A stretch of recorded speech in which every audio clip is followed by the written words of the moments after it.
La escuela dominical, hermano, nos habla de una transición. Esto es como una carrera de postas en que corren cuatro, cuatro atletas.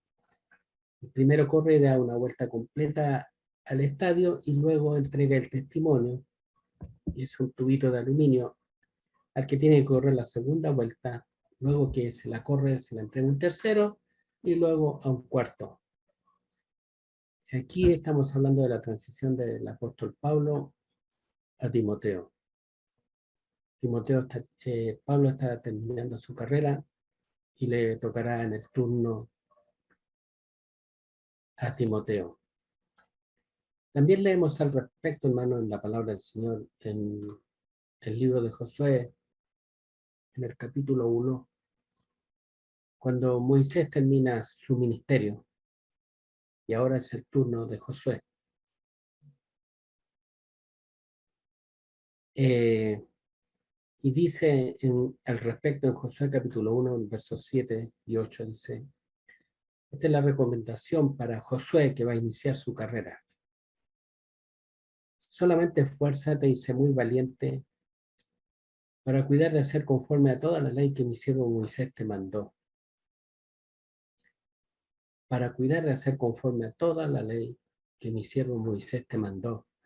Y el Señor le dice a Timoteo que haga todo lo que le dijo el apóstol Pablo. Le habla de su fe, su propósito, que no agregue nada. Y dice en Josué, no te apartes de ella, ni a diestra ni a siniestra, para que seas prosperado en todas las cosas que emprendas. Nunca se apartará de tu boca este libro de la ley. Y quiero que vean lo esencial que era la palabra de Dios y que es la palabra de Dios. Moisés no lo siente, hermano, y empieza a platicarle de los problemas que va a tener con el pueblo. Eran un par de millones de personas o quizás más. Y la verdad es que los problemas que iba a enfrentar en la administración Josué eran inmensos, hermano. Sin embargo, Moisés no le platica de ellos, sino que simplemente le dice, nunca se aparte de tu boca la palabra. La palabra. Es todo lo que le entrega, hermano. Es todo lo que le entrega. No le entregó una administración, hermano. No le entregó una organización. En más de una oportunidad, Moisés intentó hacer una organización para dirigir al pueblo y no sirvió para nada, hermano. Lo único importante era la palabra del Señor. No te apartes de ella ni a diestra ni a siniestra, solo la palabra. Solo la palabra, hermano. Y le dice para que seas prosperado en todas las cosas que emprendas. Nunca se apartará de tu boca este libro de la ley, sino que de día y de noche meditarás en él, para que guardes y hagas conforme a todo lo que en él está escrito, porque entonces harás prosperar tu camino, el camino que Dios le está proponiendo, la carrera que ahora le está proponiendo, y todo te saldrá bien. Y hagas conforme a todo lo que en él está escrito. Y acuérdese que en la escuela dominical el Señor le decía a Timoteo, toda la escritura es útil para enseñar, redarguir, exhortar, para toda buena obra. La palabra, hermano, la palabra. Y la verdad que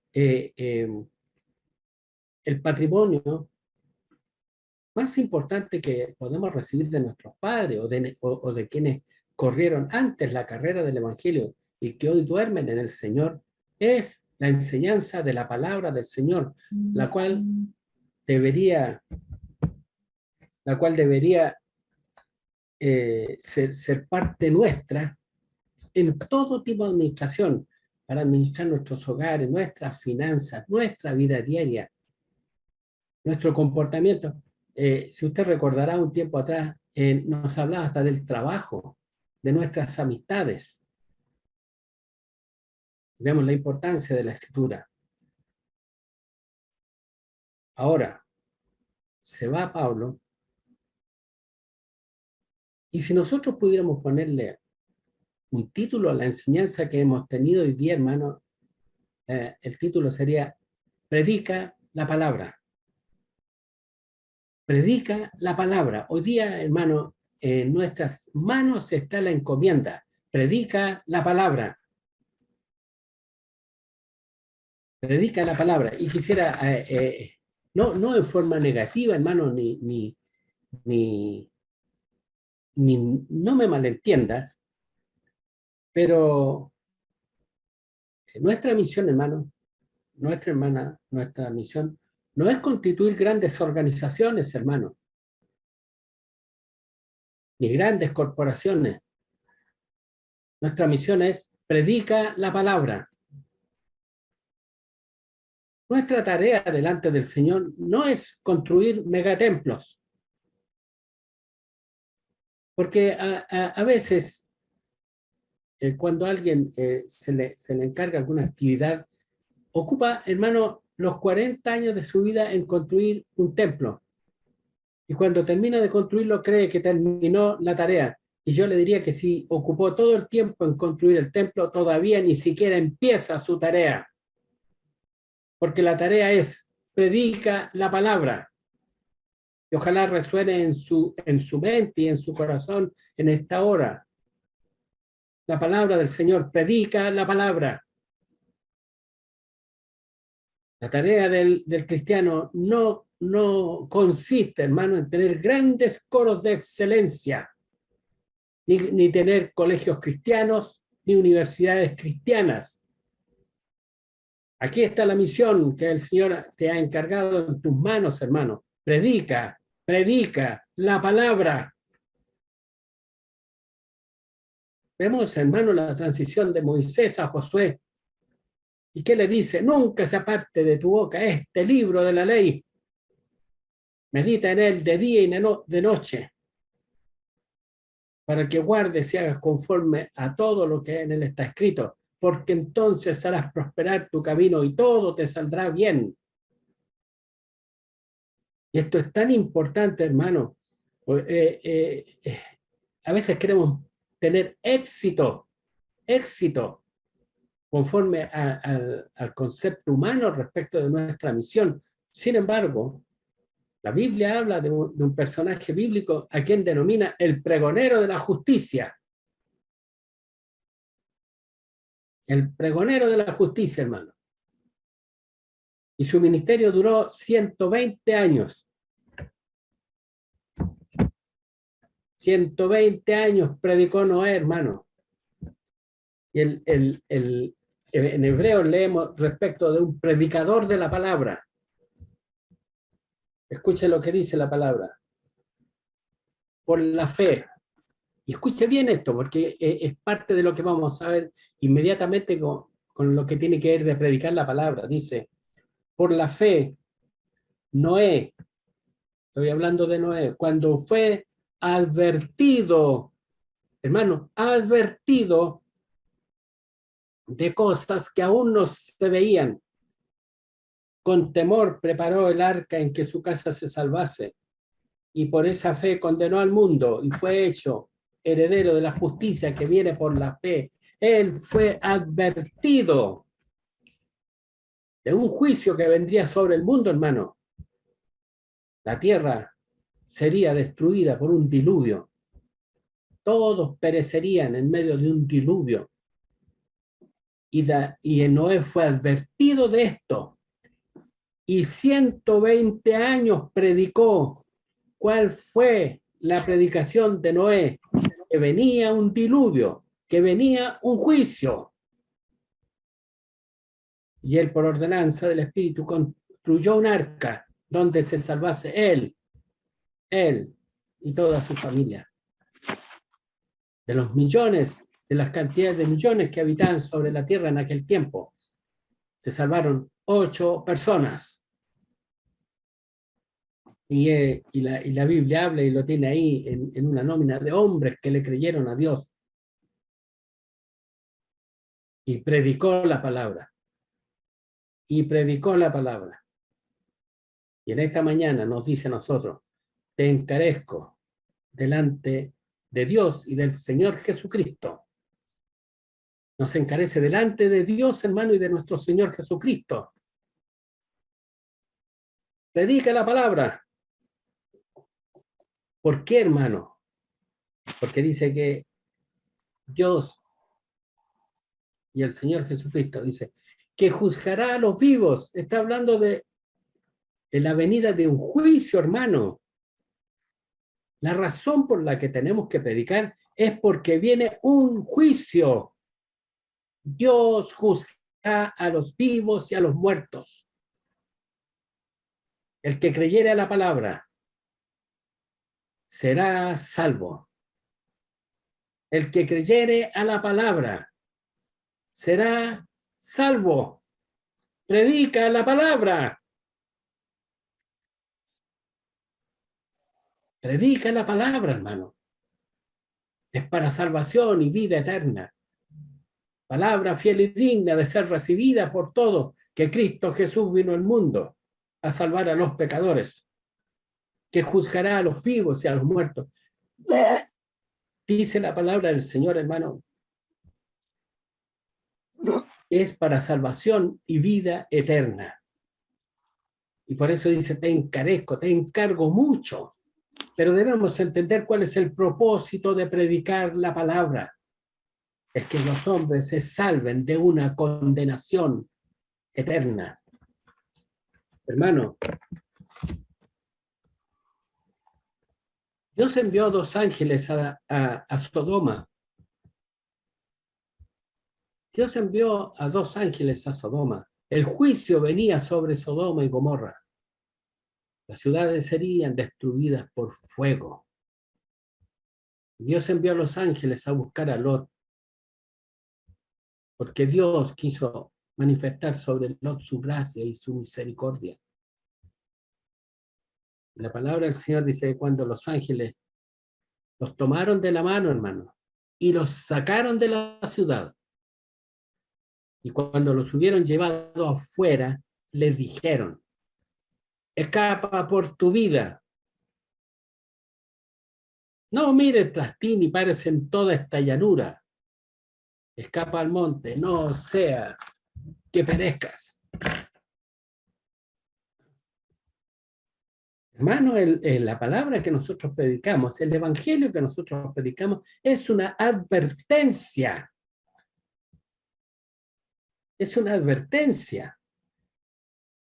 Nos encarga que prediquemos la palabra a causa del juicio que ha de venir sobre el mundo entero. Ahora, ¿cómo hemos de predicar esa palabra? Dice que prediques la palabra. Y no hace mención de algunos adjetivos, dice, perdón, de verbos, dice, que intes a tiempo, que intes a tiempo, es pedir insistentemente, hermano, incluso si es necesario por la fuerza, en todo tiempo. Es casi obligar a alguien a salvarse, hermano, o acaso no recuerda esta expresión que sale en la Biblia, fuérzalos a entrar. Ve por las calles, le dijo, ve por los montes, ve por los caminos, porque los invitados no quisieron venir a la fiesta, y trae a los leprosos, a los endeudados, y fuérzalos a entrar. Para eso es la predicación de la palabra, hermano. Después dice, redarguye. Y esto es argumentar contra aquellos que se oponen a la verdad, hermano, a los mentirosos, a los farsantes, a los que engañan a la gente. Argumenta contra ellos con razones bíblicas.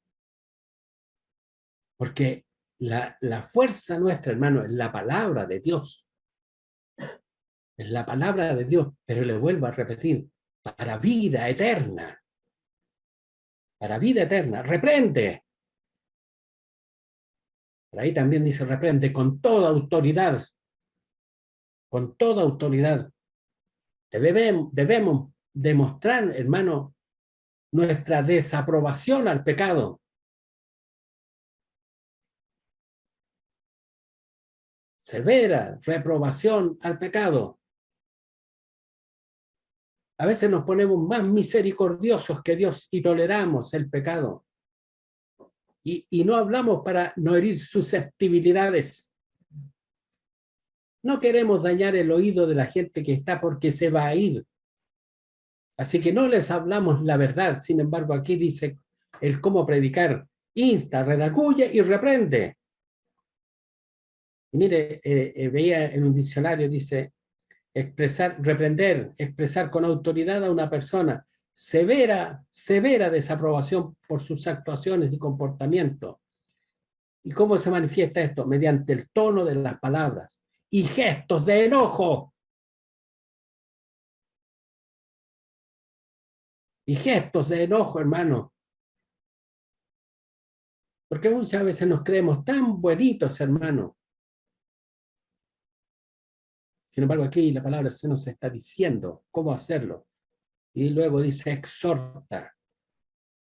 Y esto combinar a una persona con la autoridad que tenemos a hacer diferente a lo que están haciendo, a apartarse de los pecados, aunque tengamos que rogarles, hermano, aunque tengamos que rogarles. Y luego la palabra dice, y con toda paciencia y doctrina. Y esto de la paciencia no se contradice con lo que dice antes, hermano, de reprender, de exhortar, de instar, sino que dice que no nos cansemos, no perdamos la paciencia. Si alguien está mal, tenemos que decírselo 1, 2, 3, 4, 100, 1000. Es su alma la que está en juego, hermano. Porque a veces decimos, no, yo ya no hablo con este mail, se me acabó la paciencia. No, hermano, sigue hablándole la palabra con toda paciencia. Y cuando habla doctrina, tus palabras tienen que ir con las enseñanzas bíblicas. Por eso quiero que entiendan esta hora, hermano. La urgencia de predicar la palabra es por causa del juicio venidero. Hermano, si usted supiera que viene una destrucción sobre la ciudad de Santiago, no sé, se van a derretir unos hielos por ahí, se va a inundar todo y van a haber millones de muertos. Y yo le dijera, vaya y avísele a todos. ¿No correría usted por las calles a voces diciendo lo que se acerca?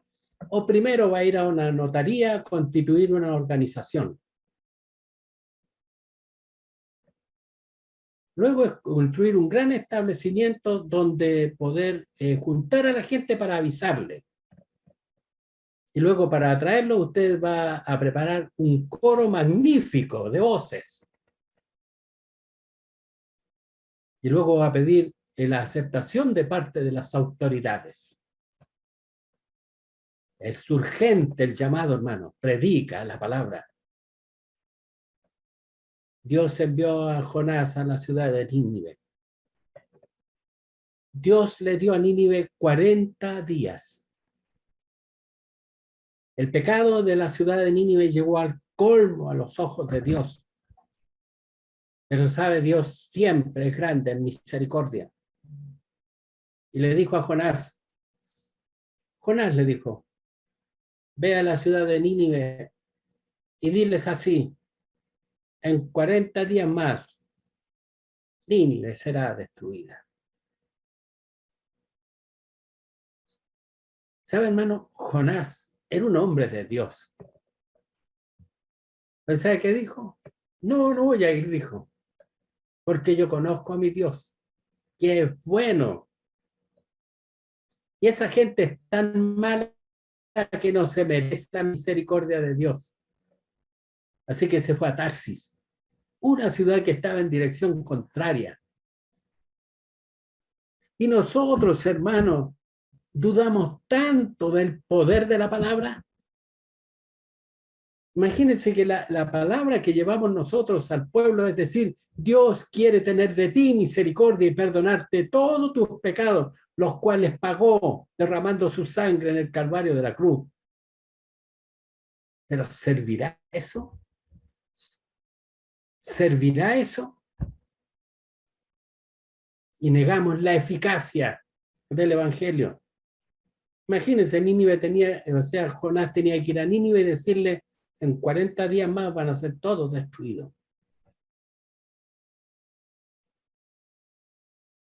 Pero Jonás creía en el poder de la palabra. Así que se fue en dirección contraria para que esa gente se perdiera. Más sabemos la historia, que Dios permitió que se lo tragara un pez y lo vomitara, y él, en definitiva, fuera a Nínive. Y se paseó por las ciudades de Nínive diciendo, en 40 días Dios los va a destruir. Predicó la palabra, hermano, a causa del juicio que había de venir. Los ninivitas se arrepintieron, hermano. Se salvaron, hermano. Esa generación se salvó. Y Jesús da testimonio de ellos cuando dice, en el juicio final, la gente de Nínive se levantará contra esta generación y las condenará. Porque Jonás les predicó y creyeron. Y aquí uno más grande que Jonás. Y está hablando del que te está conversando contigo en esta hora, que es nuestro Señor y Salvador Jesucristo, hablando por medio de su Espíritu Santo. Predica la palabra. Predica la palabra, hermano. Bendito sea el nombre del Señor. Porque vendrá tiempo cuando no sufrirán la sana doctrina. Cuando no van a querer oír el Evangelio. No van a querer oír lo que nosotros predicamos, sino que teniendo comezón de oír, se amontonarán maestros conforme a sus propias concupiscencias y apartarán de la verdad el oído y se volverán a las fábulas. Ahora, ¿qué es lo que es una fábula, hermano? ¿En qué contexto lo habla aquí la palabra del Señor? ¿Por qué hablar de predicadores que predican fábulas? Predicadores que predican fábulas y que a la gente le agrada mucho. Entre lo que podemos destacar, hermano, en la psicología secular. En vez de decirle que el juicio de Dios viene y destruirá a los malos y salvará a los justos. No, queremos que hoy la gente se sienta bien con respecto a sus problemas temporales. Le hablan lo que a la carne le agrada. Y también, hermano, sepa usted que cuando se cuenta una fábula, un cuento, esta tiene como propósito enseñar, dejar una enseñanza de carácter moral. De carácter moral. Una pequeña experiencia, hermano. Leía un estudio acerca de la iglesia norteamericana, luego de la destrucción de las Torres Gemelas. Cuando las Torres Gemelas cayeron en Estados Unidos, hermano, las iglesias cristianas en Estados Unidos se llenaron, hermano. Estaban asistiendo ya como un 50% solamente de la membresía. Los demás se habían dejado de asistir. Pero creció enormemente la asistencia. Sin embargo, hermano, a los 6 meses, el 75% de los hermanos se retiraron otra vez. O sea, si antes de la destrucción de las Torres Gemelas había un 50%, a los 6 meses quedaba solamente un 25%. ¿Por qué, hermano? Porque cuando la gente llenó las iglesias, hermano, fue a buscar una respuesta de parte de Dios. Los norteamericanos fueron impactados tremendamente por la destrucción de las Torres Gemelas, hermano. Y la concurrencia a las iglesias fue para preguntar, Señor, ¿por qué pasó esto? Sin embargo, hermano, leyendo este estudio, la predicación del día domingo en una de las iglesias más grandes decía, hoy veremos, hermano, en la primera parte de nuestro estudio, el sexo antes del matrimonio. Una charla de 1 hora al respecto. Y luego se le despidió a la gente y dijeron, vengan la próxima semana porque vamos con la segunda parte del sexo antes del matrimonio. y no les hablan del Señor, hermano. Psicología barata, enseñanzas morales. Entregan conferencias larguísimas, hermano, de cómo tener un buen matrimonio, parte 1, parte 2, parte 3, parte 4, y se olvidaron de la palabra. Porque dicen que la palabra del Señor, este evangelio bendito, no sirve para tener un buen matrimonio. ¿Acaso no dice su palabra, maridos, amad a vuestras mujeres, como Cristo amó a la iglesia, que se dio a sí mismo para purificarla con su sangre y presentársela a sí mismo? Si bien es cierto, nos habla de su gran amor y de su gran misericordia, cómo Él dio su vida para tener de nosotros misericordia, pero incluye toda enseñanza de carácter moral y con la fuerza del Espíritu Santo. Pero la gente se amontona para escuchar fábulas. Y eso nos habla, hermano, de cuál debería ser nuestro comportamiento en el ejercicio de predicar su palabra. Pero tú sé sobrio en todo, soporta las aflicciones, haz obra de evangelista, cumple tu ministerio, haz obra de evangelista. Todos nosotros, los creyentes, somos evangelistas.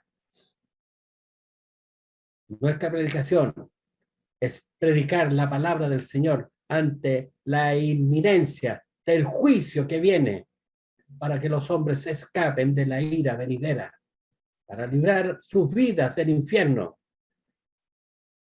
Lamentablemente caímos en un evangelio totalmente terrenal, basado en casas, autos, títulos universitarios, reconocimientos del Estado y cosas por el estilo. Hermano, el mundo va inminentemente a encontrarse con Dios. Todos comparecerán ante el trono blanco.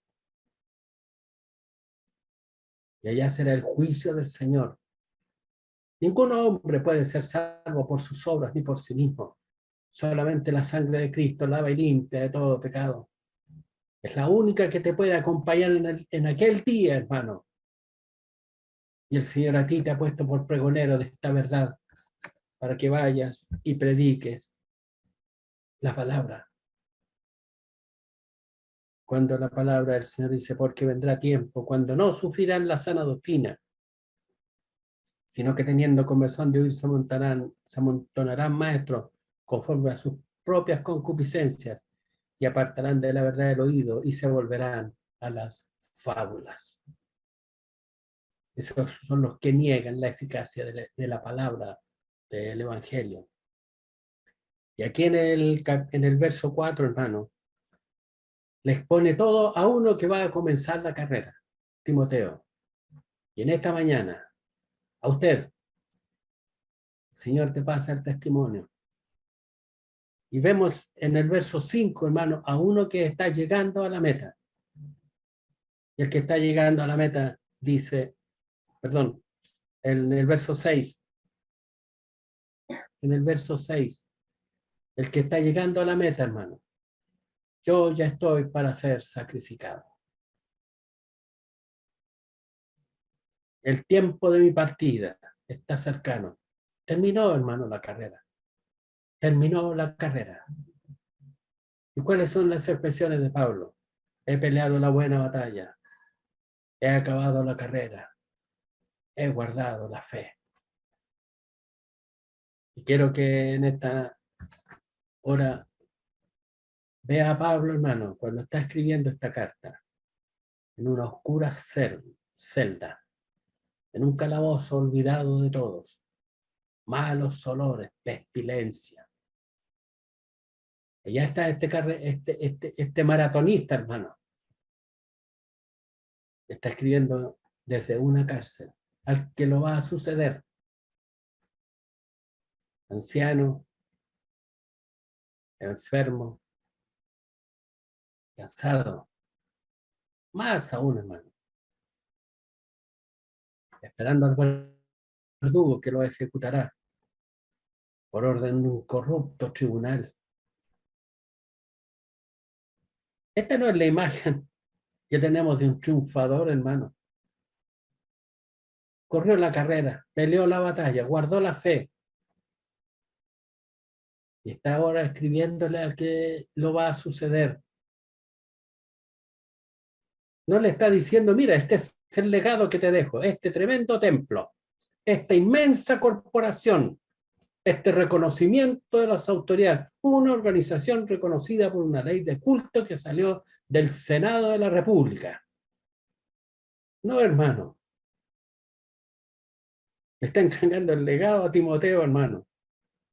En una cárcel, anciano, enfermo, cansado, esperando al verdugo que le cortará su cabeza por un dudoso tribunal, hermano. Un corrupto, un grupo de corruptos los que le pagaron. Y le vuelvo a repetir, esta no es la imagen que tenemos nosotros de un triunfador. Sin embargo, ese anciano, ahí en las tinieblas de su celda, exclama, por lo demás, me está guardada la corona de justicia, la cual me dará el Señor, juez justo, en aquel día. Porque nosotros corremos, predicamos y vivimos para aquel día. Y no, y dice, y no solo a mí, sino también a todos los que aman su venida. El premio, hermano, el galardón, el fruto de tu obra, el fruto de obra, no lo recibirás hasta aquel día. Hermano, no lo recibirás hasta aquel día. Una institución por ahí construyó un megatemplo, hermano, y alzaron los brazos y dijeron, esta es Canaán, esta es la promesa de Dios. No, hermano, eso es idolatría. Estás muy ciego, porque la vas a recibir en aquel día. Igual que Pablo, hermano. Igual que Pablo. Por lo tanto, nuestra mirada con respecto al ejercicio de nuestro ministerio de predicar la palabra debe estar puesta en la meta y no en éxitos temporales que son solamente para alimentar la vanidad de la carne. Solamente para alimentar la vanidad de la carne. Estamos corriendo con problemas, con aflicciones, con enfermedades, con problemas económicos, con angustia. Pero corre, hermano, corre. Y lleva esa antorcha en tu mano, hermano, que es la palabra de Dios, que es la palabra de Dios. Bendito sea el nombre del Señor. Hay premio, hay galardón. Y esta carrera no es del que quiere, sino de Dios que tiene misericordia. Él te escogió, hermano, para esta gloria tan grande. Para esta gloria tan grande. Por lo tanto, que resuene en sus oídos en esta hora. Predica la palabra. Predica la palabra. Tú pues sufre penalidades como buen soldado de Jesucristo. Predica la palabra. Pero tú sé sobrio en todo. Soporta las aflicciones. Haz obra de evangelista. Cumple tu ministerio. Cumple tu ministerio. Quiero terminar con estas palabras, hermano. Nosotros vemos aquí a Pablo, que ha corrido la carrera. Él mismo lo declara. Él mismo lo declara. Está llegando al final de su camino. ¿De qué le sirvió correr? Bueno, llegó a la cárcel y cortaron su cabeza. Pero vemos al autor y consumador de esta carrera, hermano. A Jesús, el autor y consumador de esta carrera. El que nos dibujó el camino, hermano. el que nos trazó el camino. Él corrió, subió el monte, hermano, con una cruz sobre sus hombros, cargando con el pecado de todos nosotros. Y él corrió la carrera por el gozo puesto delante de él. ¿Cuál es el gozo de Dios puesto delante de Jesús? ¿Es el rey? Hermano, él es rey de reyes. El sentarse junto al Padre, él siempre estuvo junto al Padre. Él creó los cielos y la tierra. Él es el principio, el alfa y el omega. Él es el Señor omnipotente, eterno. ¿Qué gozo podrían haberle propuesto que él no tuviese? El gozo propuesto delante de sus ojos fue abrirte un camino para que tú corrieras y pudieras llegar a la presencia del Señor. Su gozo será completo cuando te vea entrar por las puertas. Hermano, su gozo será cuando te vea entrar por las puertas del cielo. Y ojalá en aquel día, hermano, vayas corriendo. Quizás con muchas angustias, quizás con muchas aflicciones, pero que vayas corriendo para la gloria de su nombre. Corremos para la venida del Señor. Esa es la meta. Esa es la meta, hermano.